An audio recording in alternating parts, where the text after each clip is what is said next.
Sveiki, čia Pamiškės, vieta, kur susitinka miškai su pievomis, kalvomis, upeliais, vandens telkiniais ir mūsų namais. Čia esu Rokas Laukinaitis. Nuolatos vykstantis pokyčiai miškininkystės sektoriuje ir miškininkų santykis su tais pokyčiais ir paskatino sukurti Pamiškės tinklalaidę ar vietą, kur galėtumėm su bendraminčiais diskutuoti, net jeigu ir mąstome kitaip. Pagrindinė Pamiškių idėja turėti neįpareigojantį dialogą, remiantis savo asmeninę patirtim, pasikalbėti, susipažinti, išsiaiškinti, kaip atsiradome ten, kur esame. Ir Pamiškių tokia pagrindinė linija gali būti mūsų žengtume tolyn, tai prisiminčiau būtent vasaras kaime. Gyvenome visai šalia girininkijos, nes senelis buvo girininkas ir mes ten leisdavome laiką, kaip išmanydavom. Buvo mums suteikta visai nemažai laisvės, mums tai vaikams. Visą laiką nešiodavausi atsarginės kojines, nes didelė tikimybė, kad šlapsiu. Ir dabar man lygiai taip pat patinka tokiu formatu gyventi, lankytis miške. Tai jeigu grįžtant prie vaikystės vasaro, mano mama irgi miškininkė ir nuolatos būdavo diskusijos, iš tikrųjų tai ne tik vasarą, mes važiuodavom kiekvieną savaitgalį. Et esmė ta, kad mama labai daug diskutuodavo su seneliu apie miškininkystę. Ir tokie raktažodžiai kaip restitucija, privatus miškai, valstybiniai miškai būdavo dažnai girdimi. Rekreacija, mano pirmas darbas buvo važiuoti miškais ir rinkti šiukšles dviračiu. Suprasdamas, kokia mano asmeninė yra tokia marga patirtis, bandysiu ir su kitais mano pašnekovais apie tai pasikalbėti. Tai mūsų pokalbiai iš tikrųjų nebus labai pareigojantis, galima tikėtis ir nostalgijos, ir kažkokių keistų atsiminimų.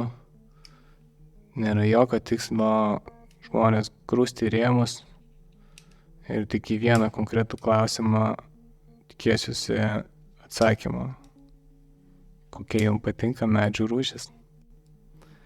Tai man pačiam kažkodėl daug sentimentų yra maumedžiai. Gal dėl to, kad jo yra ypatingai spartus augimas, o gal dėl to, kad jis atrodo kaip spygliuotis, bet numeta savo spygliukus. Dar drebulė yra prie širdies. Jie, manau, bereikalingai nuvertinam. Spartus augimas, greitai susidaro uoksai, galima išgauti medieną, drebulinės lentos yra naudojamos pirtims. Čia buvo pirmosios laidos įžanga ir palieku su pirmųjų 4 pašnekovų mylimiausiais medžiais. Man labai patikdavo eglės, kai jų dar būdavo galingus tokius, ypatingai per tuos inventorizacijas, per tas keliones po Lietuvos miškus. Saulės apšviestos eglės į viršūnės aukštai, nuostabų vaizdą suteikdavo, nors tas užaugo Kazlų Rūdoj, kur buvo pušynai aplinkui mus. Na ir juodalksnynai, aišku, labai. Aš ir diplominį darbą rašiau apie juodalksnynus. Kokie buvo juodalksnynai Kazlų Rūdoj, jūs neįsivaizduojate tenais laikais, kurie buvo paskui iškirsti, paversta pievomis, nes miškų darbininkams reikėdavo karves ganyti.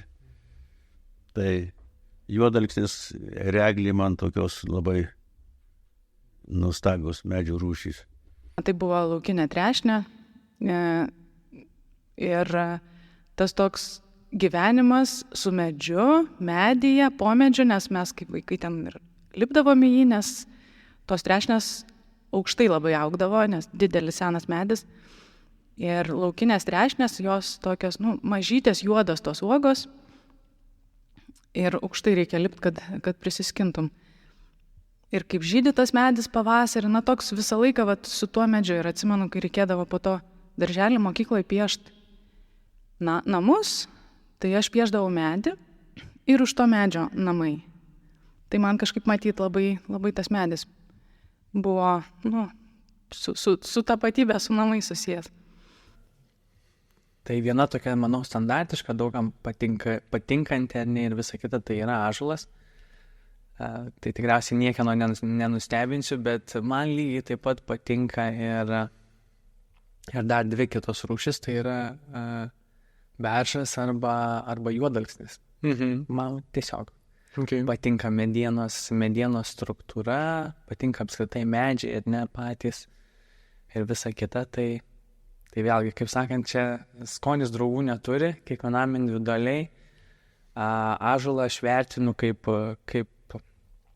medį, ar ne, ir apskritai jo tas didingumas visa kita, tai labai man patinka, bet lygiai taip pat aš stipriai, sakyčiau, simpatizuoju ir beržui bei juodalksniui. Turbūt aš iš pušynų kilęs, turbūt pušis.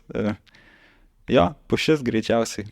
Ką padarysi? Aišku, kai buvau dar žalės ir nieko nesupratęs apie mišką ir kaip jisai veikia, tai visai galvoju, kad tai tik pušynuose faina būti. Bet kuo toliau, to labiau suprantu, kad visokie mišrus įvairūs plačialapių miškai yra dar fainesni, ten visko yra, ten yra gyvybės iš tikrųjų, nes tai žinoma, užėjus į ūkinį mišką, ūkinį pušyną, kuris yra, kaip čia pasakyti, netoks tankus, ten rečiau sutiksi gyvūnų, gali sutikti lapę turbūt, stirną, kartais briedį, bet tokiam ūkiniam miške nedaug maisto. Tai ir ta bioįvairovė mažesnė, tai taip, man patinka pušis, bet plačialapiai miškai irgi labai faini. Kol kas tiek ir susitiksime kitose pamiškėse.